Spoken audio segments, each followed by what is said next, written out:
போராட்டம் இது போராட்டம், காத்திருப்பு போராட்டம், நிலமில்லா பட்டியலின மக்களுக்கு நிலம் கோரி நடக்கின்ற போராட்டம், வெல்லட்டும் நில உரிமை போராட்டம்.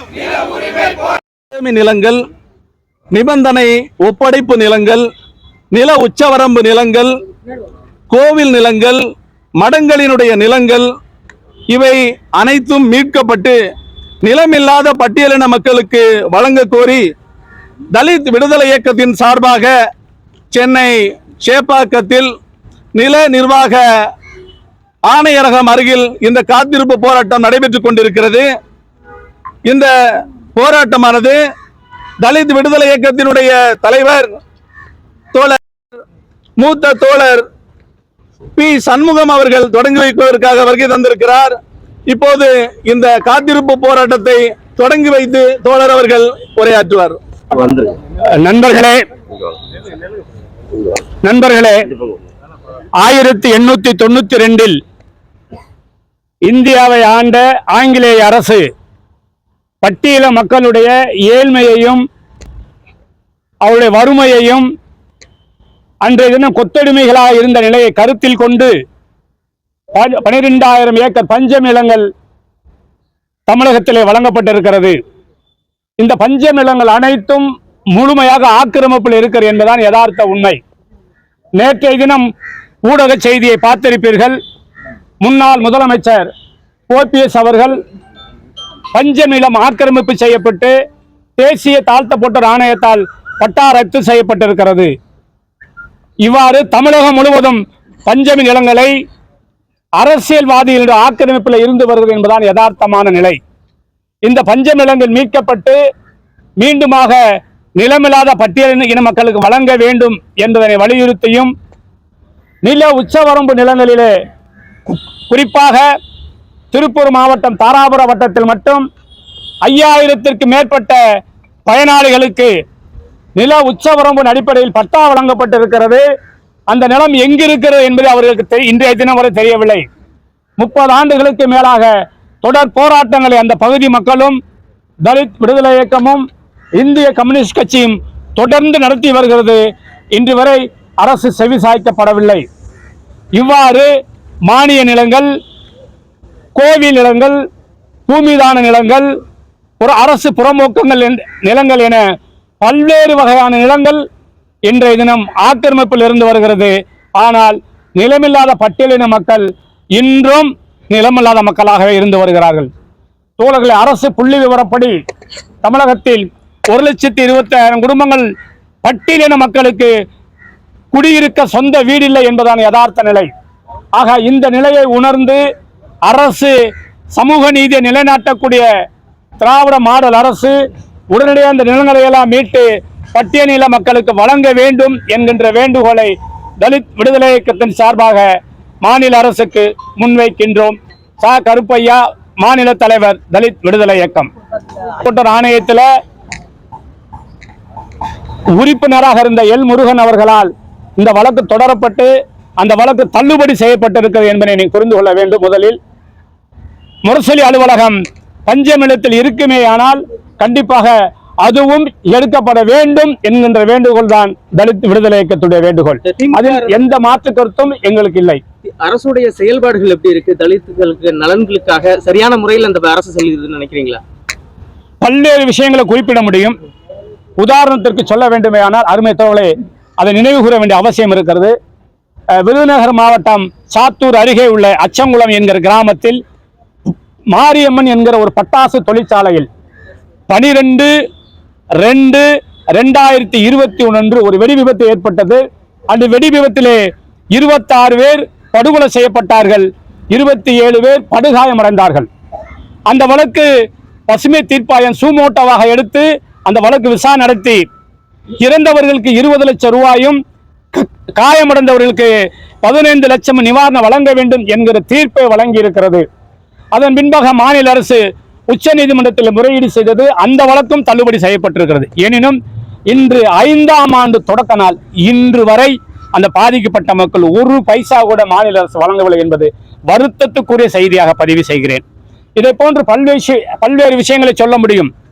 SC/ST வன்கொடுமை தடுப்பு சட்டம் முறையாக நடைமுறைப்படுத்தப்படவில்லை. கடந்த ஓராண்டுகளில் மட்டும் பட்டியலின தோழர்கள் 77 பேர் தமிழகத்தில் படுகொலை செய்யப்பட்டிருக்கிறார்கள். வன்கொடுமை தடுப்பு சட்டத்தில் பாதிக்கப்பட்ட மக்கள் புகார் கொடுத்தாலே கவுண்டர் வழக்கு என்று சொல்லக்கூடிய வழக்கை பதிவு செய்யக்கூடிய காவல்துறையுடைய மெத்தன போக்கு தமிழ்நாட்டிலே அதிகரித்து வருகிறது.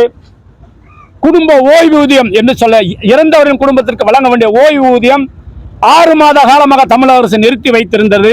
தலித் விடுதலை இயக்கத்தின் தலையீடுக்கு பின்பாக கடந்த மாதம் 6 மாதத்தினுடைய தொகையும் வழங்கப்பட்டிருக்கிறது.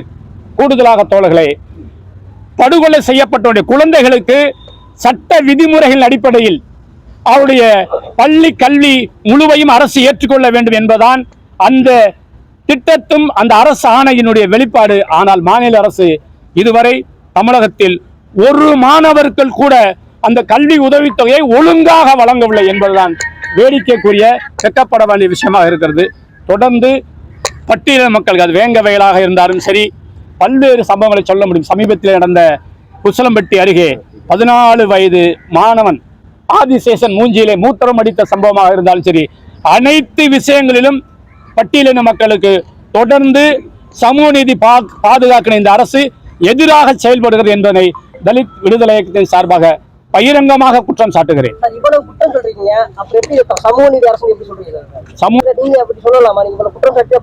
குற்றத்தை சொல்றது என்பது வேறு, வரவேற்பு என்பது வேறு. குற்றம் இருக்குங்கிறது நாங்கள் வெளிப்படையா பகிரங்கமா சொல்றோம். கூட்டணியில இருந்தாலும் பகிரங்கமா எங்களுக்கு குற்றச்சாட்டை முன்வைக்கிறோம். தலித் விடுதலை இயக்கத்தின் சார்பில் பஞ்சமி நிலத்தை மீட்க வேண்டும் என்கிற மிக முக்கியமான ஒரு கோரிக்கையை வற்புறுத்தி இன்றைய தினம் சென்னை நில நிர்வாக ஆணையர் அலுவலகத்திற்கு முன்பாக காத்திருக்கும் போராட்டம் என்பது துவக்கி இருக்கிறார்கள். இந்த போராட்டத்தில் ஈடுபட்டுள்ள தலித் விடுதலை இயக்கத்தை சார்ந்த கருப்பையா உள்ளிட்ட அதனுடைய நிர்வாகிகள் அனைவருக்கும் என்னுடைய பாராட்டுகளை தெரிவித்துக் கொள்கிறேன். ஏனென்றால் ஏறத்தாழ ஒரு 125 ஆண்டு காலத்திற்கு முன்பாக செங்கற்பட்டு மாவட்ட ஆட்சியராக இருந்த திரமின்கீத் அவர்களால் பரிந்துரை செய்யப்பட்டு தமிழ்நாடு முழுவதும் ஏறத்தாழ 12 லட்சம் ஏக்கர் பஞ்சமி நிலங்கள் பட்டியல் சாதி மக்களுக்கு தமிழ்நாடு முழுவதும் வழங்கப்பட்டிருக்கிறது. இந்த நிலம் 10 ஆண்டுகளுக்கு வேறு யாருக்கும் விற்பனையை செய்ய முடியாது. 10 ஆண்டுகளுக்கு பிறகு விற்பனை செய்வதாக இருந்தாலும் ஒரு பட்டியல் இனத்தை சார்ந்தவருக்கு தான் விற்க முடியும். மற்ற சாதியை சார்ந்தவர்கள் வாங்கினால் செல்லாது என்கிற நிபந்தனையின் அடிப்படையில் தான் இந்த நில ஒப்படை என்பது செய்யப்பட்டிருக்கிறது.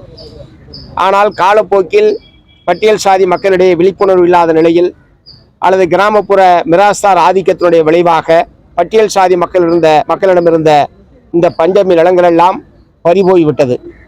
1994 ஆண்டு பஞ்சமி நிலமீட்பு இயக்கம் என்கிற ஒரு இயக்கம் உருவெடுத்து செங்கற்பட்டிலே ஒரு மிக பிரமாண்டமான ஊர்வலத்தில் அன்றைக்கு இருந்த ஆட்சியாளர்களால் துப்பாக்கிச்சூடு நடத்தப்பட்டு ஜான் தாமஸ் ஏழுமலை என்கிற 2 இளைஞர்கள் படுகொலை செய்யப்பட்டார்கள்.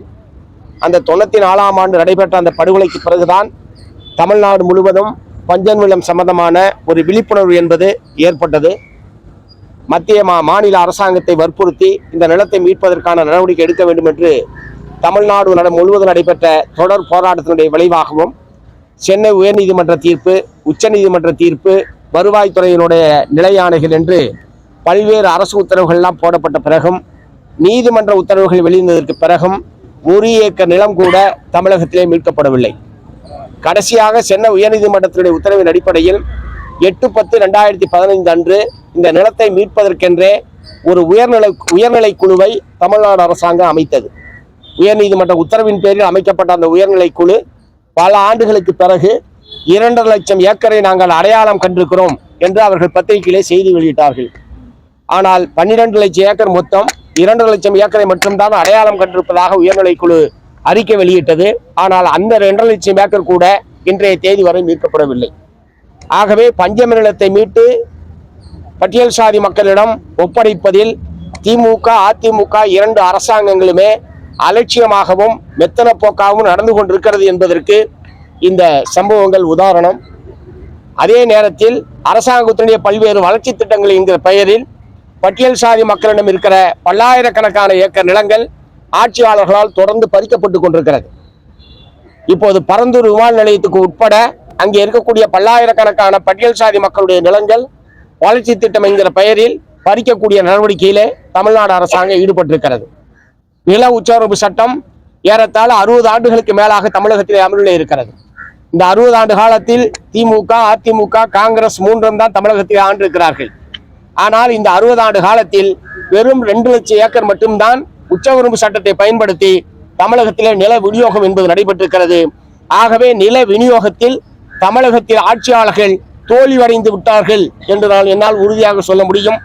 ஆகவே இப்போது இருக்கிற தமிழ்நாடு அரசாங்கமாவது உயர்நிலை குழு கண்டறிந்த குறைந்தபட்சம் அந்த 2.5 லட்சம் ஏக்கரை மீட்பதற்கு உடனடியாக போர்க்கால அடிப்படையில் நடவடிக்கை எடுக்க வேண்டும். 12 லட்சம் ஏக்கரும் அந்த நிலம் அனைத்துமே மீட்கப்படுவது என்னவாக இருந்தாலும் சரி, கட்டடமாக இருந்தாலும், அரசு அலுவலகமாக இருந்தாலும், தனியார் கையிலே இருந்தாலும், எவர் கையிலே இருந்தாலும் அப்படி நிலம் மாறியது என்பது சட்டவிரோதம். ஆகவே உயர்நீதிமன்ற தீர்ப்பு, உச்சநீதிமன்ற தீர்ப்பின் அடிப்படையில் அனைத்து நிலங்களும் மீட்கப்பட்டு பட்டியல் சாதி மக்களிடம் ஒப்படைப்பதற்குரிய உருப்படியான நடவடிக்கையை தமிழ்நாடு அரசாங்கம் மேற்கொள்ள வேண்டும். ஒரு குறிப்பிட்ட கால வரையறையை தீர்மானித்து நிலத்தை மீட்டு ஒப்படைக்க வேண்டும் என்று மார்க்சிஸ்ட் கம்யூனிஸ்ட் கட்சியின் சார்பில் தமிழ்நாடு அரசாங்கத்தை வற்புறுத்தி கேட்டுக்கொள்கிறேன். முன்னாள் முதலமைச்சர் ஓ பன்னீர்செல்வம் அவர்கள் பஞ்சமி நிலத்தை வாங்கினா அது சட்டவிரோதம், சட்டப்படி செல்லாதுன்னு அவருக்கு நல்லா தெரியும். ஆனால் அதிகாரத்தை பயன்படுத்தி, சட்டத்தை பயன்படுத்தி எப்படியாவது ஏமாற்றி விடலாம் என்கிற நோக்கத்தோடு தான் அவர் இந்த மோசடியிலே ஈடுபட்டிருக்கிறார். இது முழுக்க முழுக்க முன்னாள் முதலமைச்சர் செய்திருக்கிற மிகப்பெரிய மோசடி.